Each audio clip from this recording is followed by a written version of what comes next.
Your Steve Jones Show podcast is loading now. The Steve Jones Show podcast is sponsored by Sunbury Motors, North 4th Street in Sunbury, and Sunbury Motors Kia, routes 11 and 15 in Hummel's Wharf.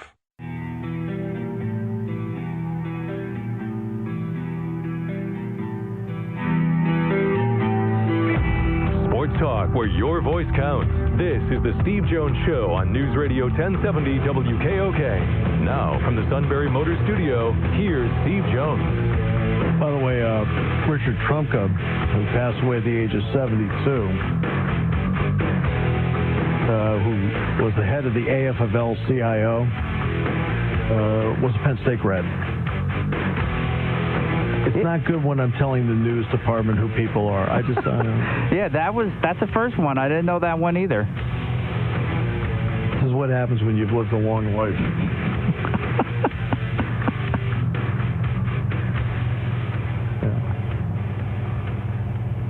I already have several text messages from the suit asking what the franchise value of Shikellamy happens to be. It's just...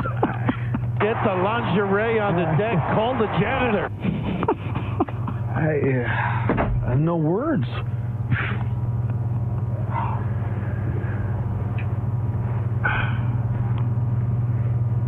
Sorry Dave Ritchie wasn't there yesterday, by the way. So. Yeah, we missed Chief. Hopefully we'll get him next time. Yeah, it's one of the great guys ever. And really, on Friday nights is a saint. All right, so time now for our play-by-play call of the day. The Magic Man wins gold. Find some late to win gold against the the takedown. Taylor can celebrate. David Taylor, who lives year-round here, by the way. Lives year-round here. Wins the gold medal. What a fabulous road. What a thrill to have seen him wrestle here, win 2 national titles, now live right near here, and win a gold medal. And then Joe Kovacs won the silver in the shot put. And now, ladies and gentlemen, he's not only a Steeler expert, he is an expert on a certain portion of Matt Catrillo's life. Where I'm talking in the world of dirt. He's got dirt, lots of dirt. Alex Kozora, SteelersDepot.com. Alex, welcome. Start slinging the mud.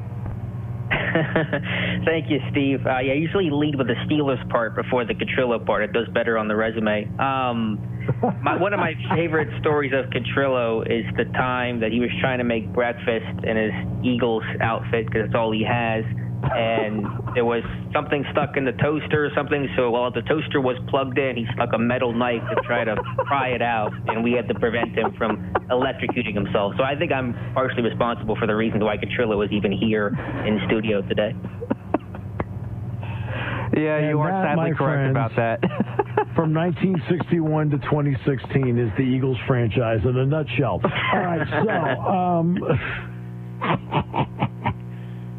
so the Steelers get their first opportunity against the Dallas Cowboys.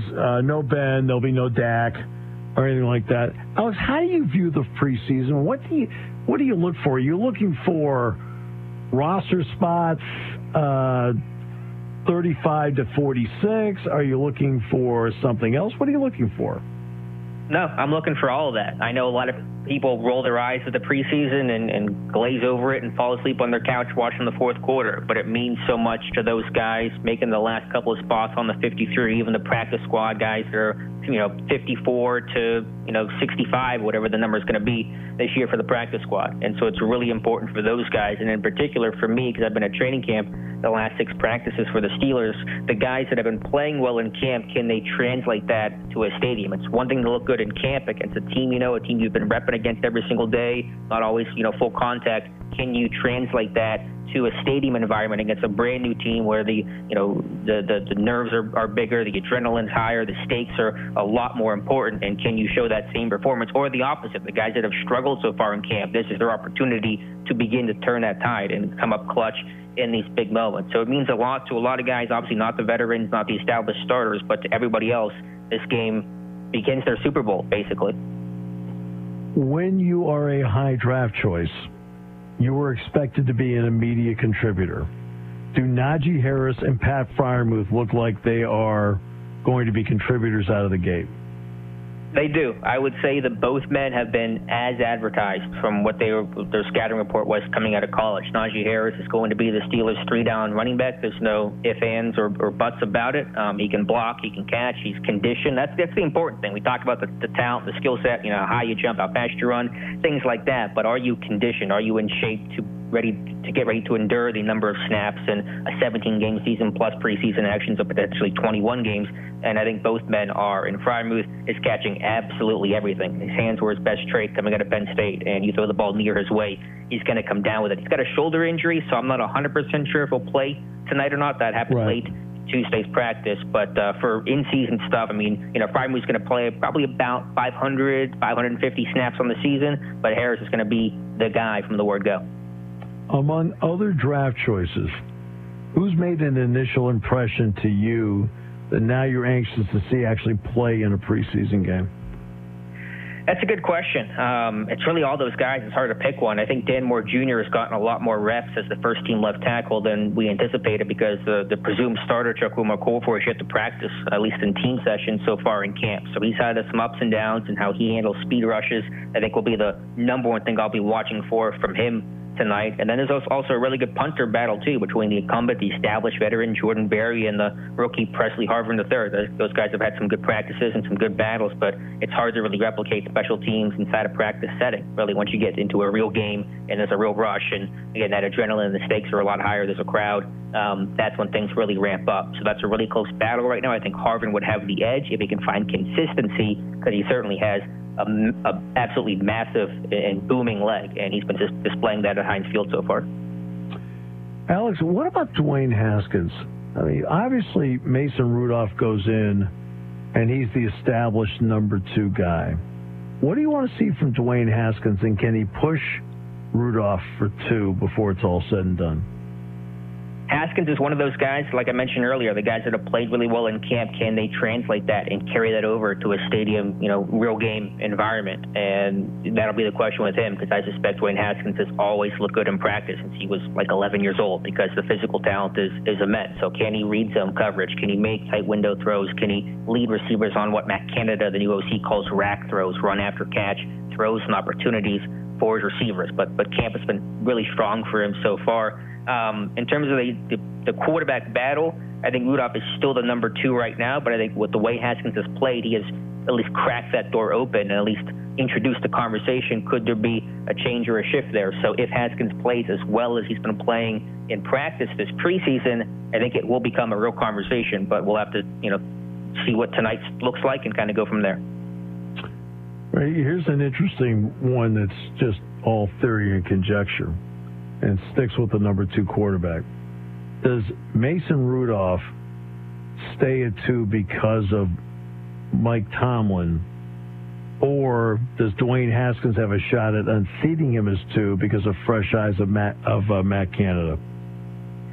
That's a really good question, and you're right, it is conjecture, and we'll just kind of have to see how this preseason goes. I think the important context here to remember is because a lot of people want to judge Rudolph in his 6 practices versus Dwayne Haskins in his 6 practices, and if you just judge those in a vacuum, Haskins would be the guy, but Rudolph's a 4th-year guy in the NFL and with his team. So there's a lot bigger body of work to take into account than just what's happened the last 2 weeks. So again, Haskins has been impressive. I'm excited to see him hopefully in a 2-minute drill tonight.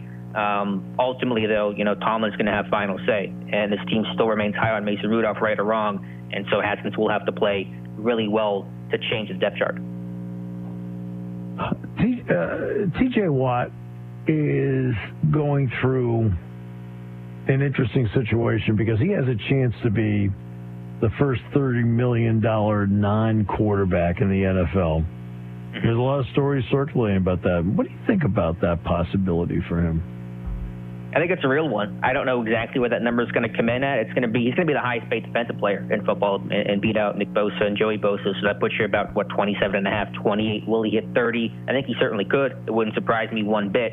He's not been working in team sessions so far. I'm not 100% sure why. It could be because of the contract. It could be for other minor reasons, but it's well-deserved. I write T.J. Watt a blank check and say, whatever you get is well-deserved because he's been, to me, one of the most feared and probably the second best defensive player in football the last 2 seasons behind Aaron Donald. And so there's no way to overpay a guy like that. All right, so let's take the end of last season. There's no doubt that T.J. Watt, I think, made Bud Dupree better.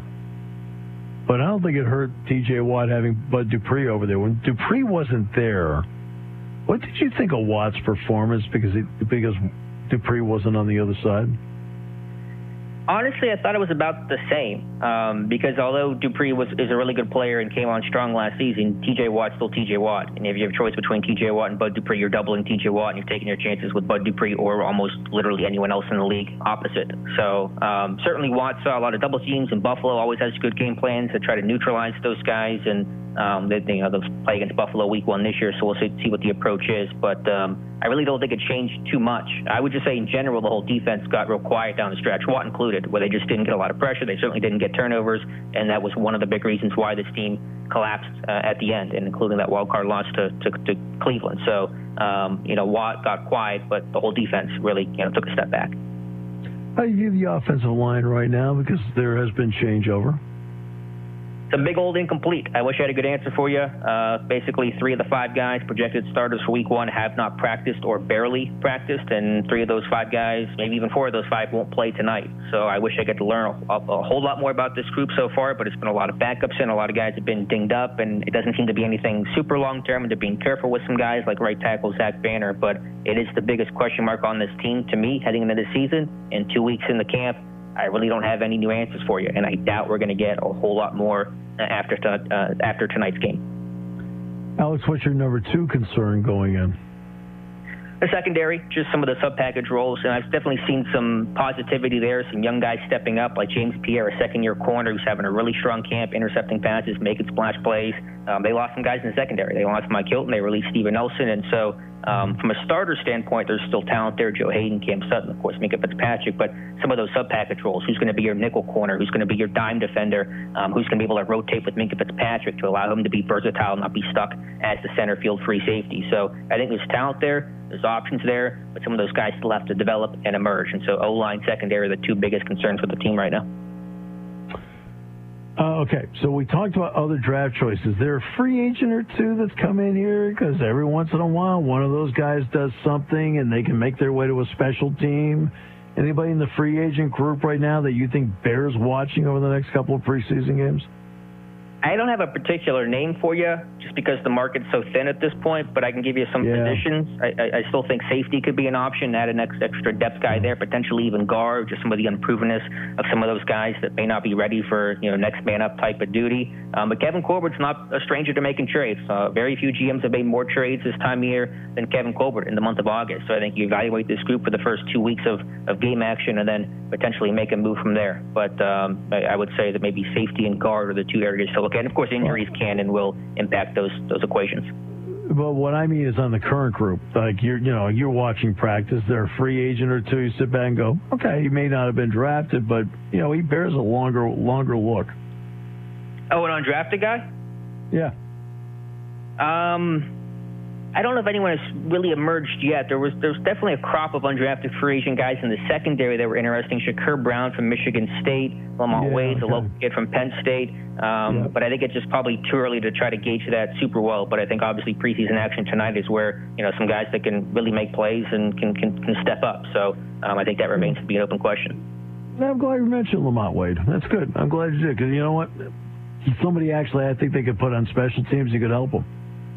Yeah, and he's versatile. He can play some safety, play some slot corner. He had a great interception early on in camp, and so there are definitely spots available. So young guys can step up and maybe capture that 5th cornerback spot or 5th safety spot. So if they play well, they can make their way on the roster. Okay, what's the cut-down schedule now? Well, when's the cut-down schedule here? Yeah, they got to go from 90 to 80. I believe it's August 24th. Don't quote me on that, but it's somewhere around there, later August, and then the final cut down from 80 to 53 right after the fourth preseason game, I should say. Alex, an absolute pleasure. Appreciate it very much. Thank you for the time. Thank you, guys. Take care. I thought I'd go easy on you at the end. The story about you and your Eagles jersey, and then Lisa's just rolling her eyes. No, she knew that. Yeah, she's been told that story, and she did shake her head at that time and just moved on. But actually, I think I was in my Eagles apron at the time. Actually, oh wait, no, that was the Super Bowl party we had. Scratch that. Yeah, he was right. It was my jersey. You have an Eagles apron? I do. Lisa actually made it for me for the Super Bowl party that we hosted my senior year, so that was the Seahawks-Pats Super Bowl. And I cooked us cheesesteaks in my Eagles apron for the Super Bowl that day, yeah. And I got that same reaction from Alex and our other roommate. Well, the only thing that I can't make fun of is that Lisa made it for you. Yes. It was a thoughtful gift. Very thoughtful. I mean, I wouldn't be caught, you know what, but I mean, it's like... You wouldn't want a Penn State apron? No. Get the lingerie on the deck. Call the janitor. No. I'm sorry. I can't do it. I was just curious. No. But I figured that would be the answer. Okay. We'll come back with more. Brought to you by Sunbury Motors on News Radio 1070 WKOK. Lloyd will get in on this. Carly Lloyd for the United States. 4-1.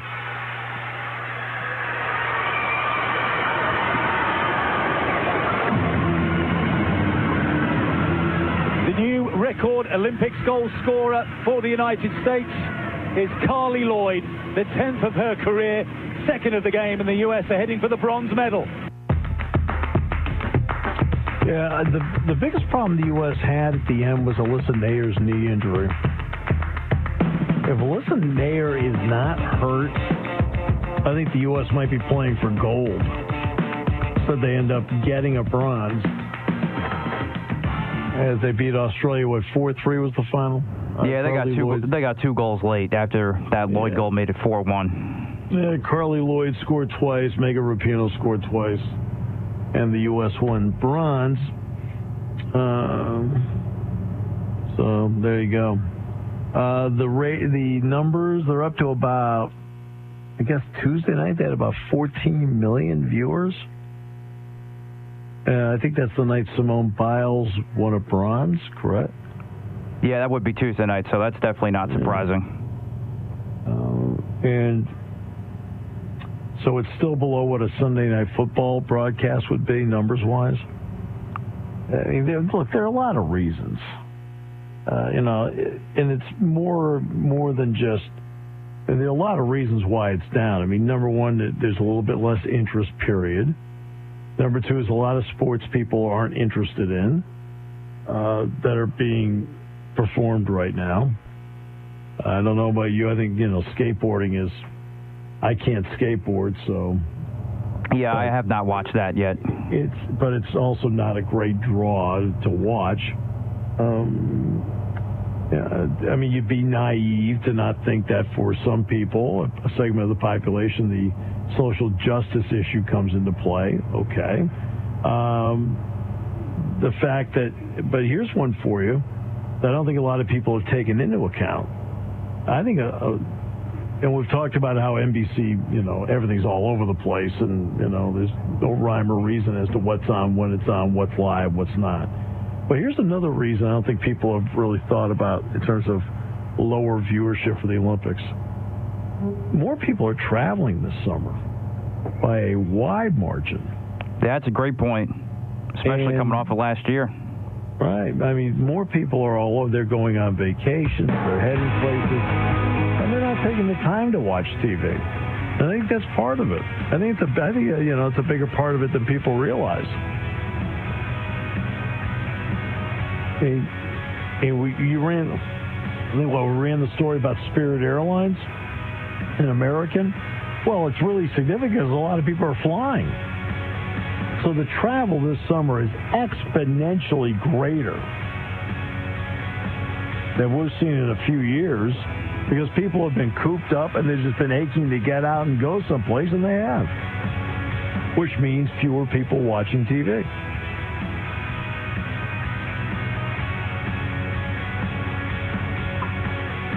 The suit, by the way, knew all the results from skateboarding. You're probably right about that. It's just sad. And not only that, he bought an apron with a skateboarder on it. Taking your calls at 800-795-9565. This is the Steve Jones Show on News Radio 1070 WKOK. Now, from the Sunbury Motors Studio, here's Steve Jones. Sunbury Motors, 4th Street in Sunbury, Sunbury Motors Kia. Routes 11 and 15, Hummels Wharf, online at sunburymotors.com. Ford, Lincoln, Kia, Hyundai, great new inventory. Best in pre-owned inventory. Great sales staff, fabulous service department. All at Sunbury Motors, 4th Street in Sunbury. Sunbury Motors Kia, routes 11 and 15, Hummels Wharf, and online at sunburymotors.com. Great to have you with us today. We found out that Matt has multiple aprons. Right, has a Yankee apron. I guess there's a hole in it because of the defense, but that's all right. It's rather symbolic. Yeah. No, it kind of is.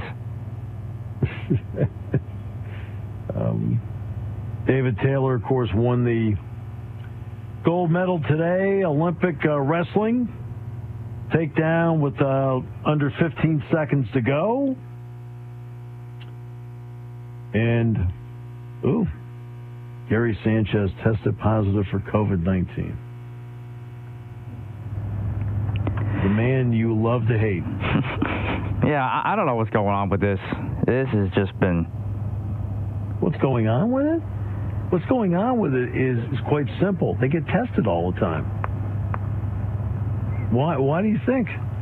Oh, I mean, in that essence, yeah, but it's just they've been one of the more hit teams with COVID recently. It's just a little strange to me, but... And they're over 85%, by the way. Yeah, so They're exactly. not an under... But, I always ask the same question all the time. Do they feel sick? And almost all these guys, no, they don't feel sick. So, I don't know. Some people have sniffles. I mean, they're not... And also Garrett Cole. Is it Garrett Cole? And Jordan Montgomery, right? Yeah, they both tested positive. So that's why you saw some odd names the other night. Yeah, they're going to play the Mariners starting tonight? Yeah, big 4-game series in the wild card standings. Good for the Mariners. Good for the Mariners, seriously. Because they were, let's face it, in the last couple of years, they looked down and out. And to their credit, they're having a good year. So,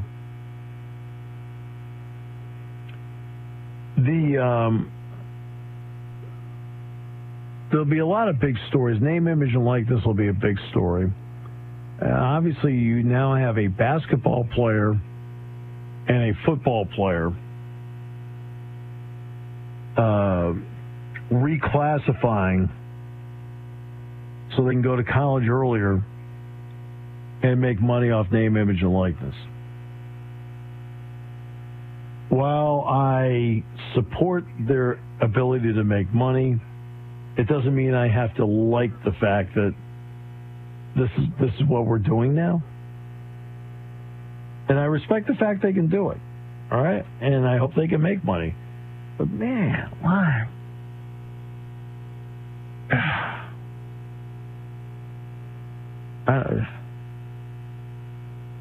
I don't know. I just thought it was, for me, I don't know. Obviously, I want to make a buck like anybody else. Unlike the suit, I'd rather do it reputably, but I mean, it's a different story. Fouled, that spells fouled up. You notice how he was working the patio yesterday? You notice that? Yes. And how often he was ignored? I mean, all right, so I was just, I kind of looked over like, what are you doing? But, I mean, obviously I want to make $1 like anybody else. I want to pay my mortgage, whatever, have some extra money to go do something, whatever it may be. And at the age of 18, I mean, look, I've been working since I was 10 years old. I'd go in on Saturdays for my father, and I would clean the bathrooms and the toilets and everything. And that was my job when I was 10 years old at a whopping 35 cents an hour. Okay? And I remember when I got a raise to 50 cents an hour. I remember when that was a big deal to me.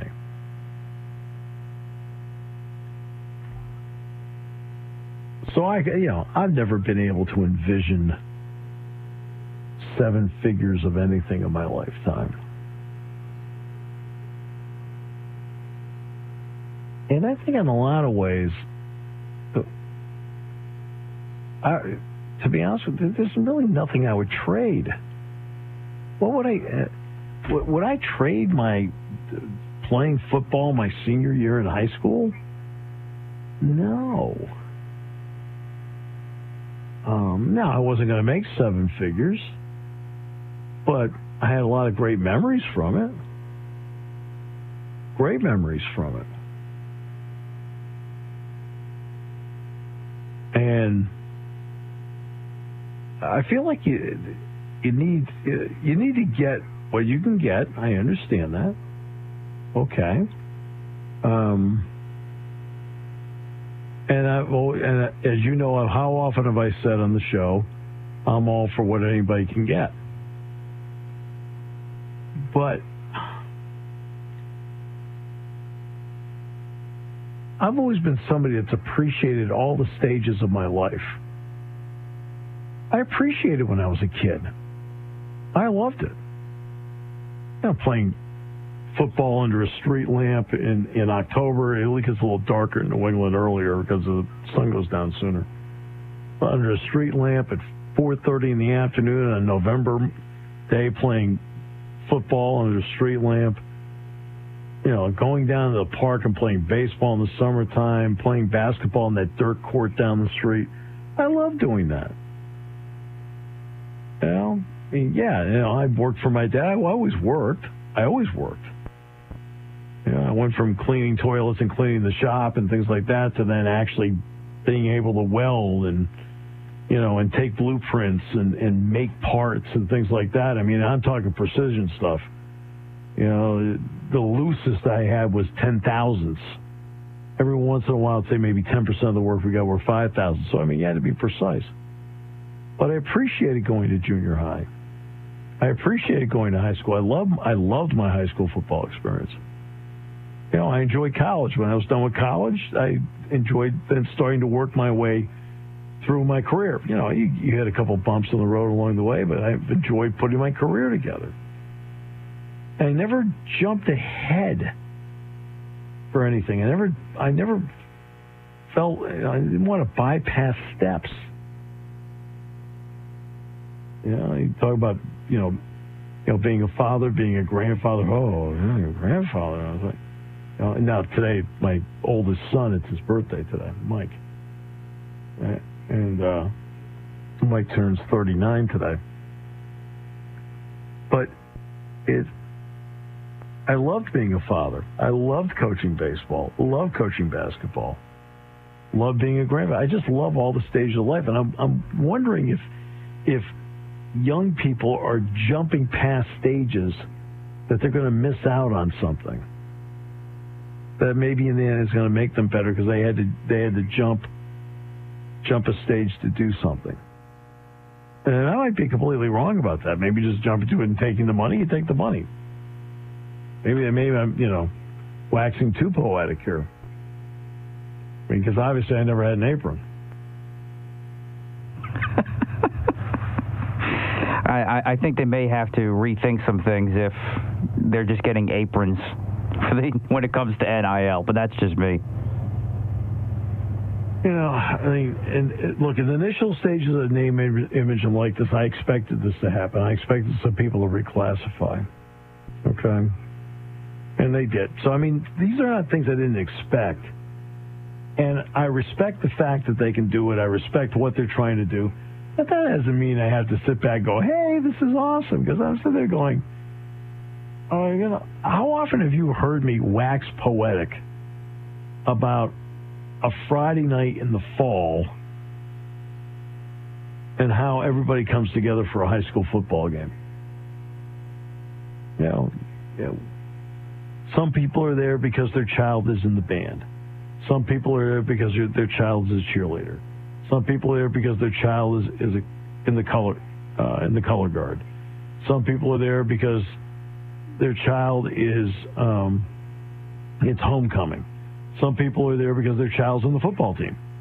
And some people are there is because it's their town team playing or their regional team playing. And some people are there because they just love high school football on a Friday night. And it's a great gathering spot. And you get there and it's under the lights. The mugginess of summer transitions to the Christmas of fall. Leaves turning. Shikellamy wins a game. Selinsgrove wins a game. Mifflinburg wins a game. Lewisburg wins a game. Danville wins a game. Midwest wins a game. Southern Columbia wins a game. How great everybody feels about that. And it's something playing for your school or your town, things like that. I don't know. So I don't want to lose some of this stuff because I just think this stuff is important. I think it's just important to the fabric of a young person. It's important to the fabric of a town. It's important to the fabric of a school. It can't always be every second about the pursuit of the almighty dollar, is it? And I can ask Matt this, because if the suit were here, it is all about the pursuit of the almighty dollar. Oh, my almighty! I asked him one time, I said, what does broadcasting Shikellamy football mean to you? And he said about $1.2 million contractually. That wasn't the answer I expected. No good! No good! No good!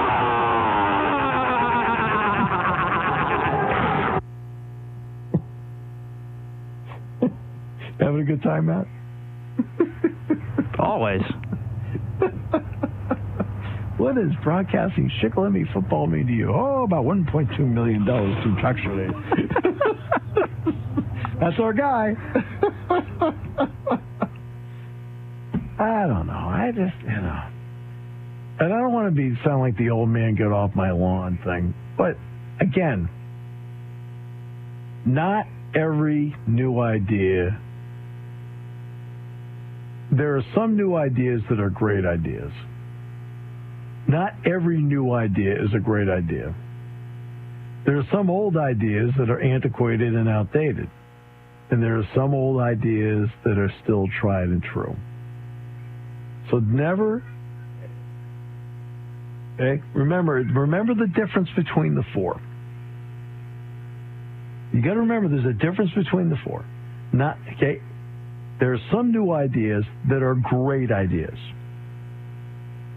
Not every new idea is a great idea. There are some old ideas that are antiquated and outdated. Oh, and by the way, not every old idea is a bad idea because it's tried and true.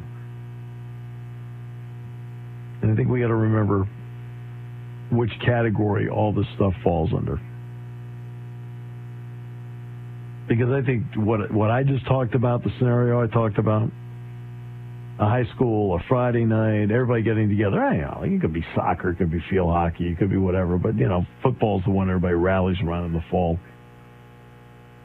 There's just something about it that is special, community, and something I think people that participate in it will never forget.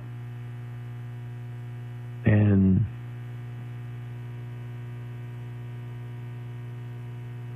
I know everybody wants to get older faster.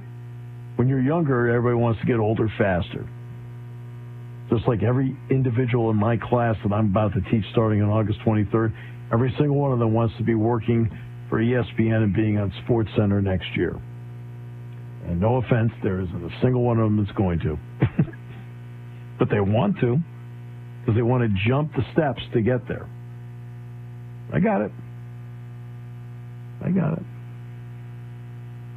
But what's interesting about steps in life, when I'm talking about the reclassification and suddenly you're going to be going to Ohio State, suddenly you're going to be going to Duke, instead of playing for your high school team. Right? There's one thing about steps. Taking steps allows you to be ready for the next step.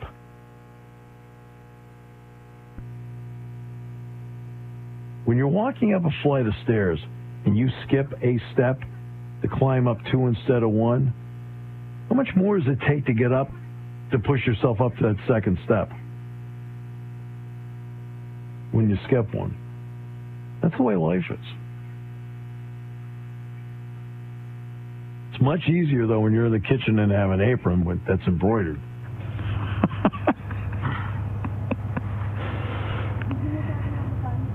Yeah, maybe.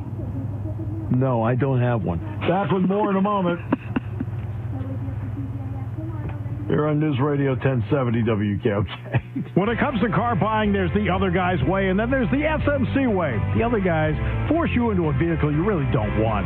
The Sunbury Motors way lets you take the time you need to browse, ask questions, and take the test drive and think on it. For over 100 years, the Merce family and all their employees have made your experience the most pleasant one you'll ever have. The other guys won't offer you the best price for your trade, no matter how much they say they will. The SMC way is their promise to provide you with the most money the market shows your vehicle's worth. The SMC way is to offer you all applicable factory rebates on new vehicles and generous discounts. Looking for a pre-owned vehicle? The SMC way checks each vehicle in a 200-mile radius to determine the lowest price, then beat it. It's the lowest price promise, just part of the SMC way. The choice is up to you, the other guy's way or the SMC way. The SMC way wins every time. Sunbury Motors Company in the North 4th Street Auto Plaza, Sunbury, and at sunburymotors.com. Selling more cars and satisfying more customers for over 100 years.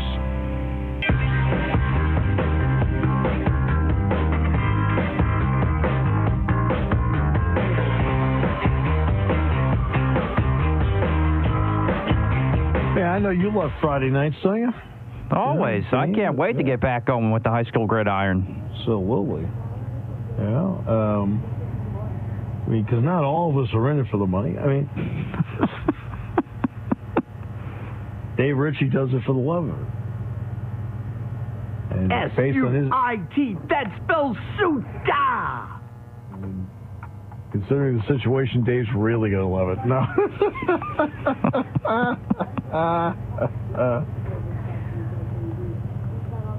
But, I mean, that's, I don't know. That's how I view. Maybe it's old-fashioned, which I understand. Maybe it's an old-fashioned viewpoint. But I just think, and I've always thought that you get a lot out of the steps in life. That if you handle each step properly, plus and minus, it makes you better.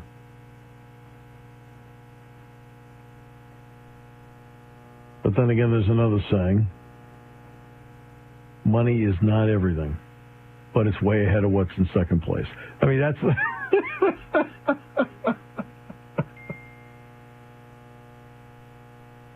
Oh, my God.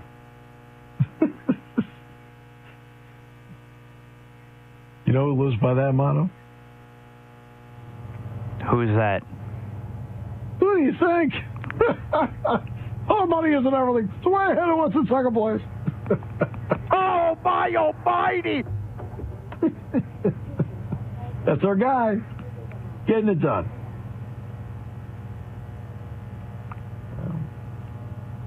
Just think you appreciate life more when you take all the steps.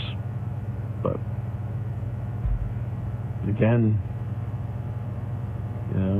just go out and I understand. Look, you want cash? I got the But I expected people to jump, like reclassify, because I've already seen a couple guys reclassify senior year and show up mid-year in basketball. I've already seen that. I expected it to happen in football, and it's happening. Yeah, I respect it. I understand it's well within the rules to do it. Doesn't mean I have to, in the big picture, like it. But hey, it's all right.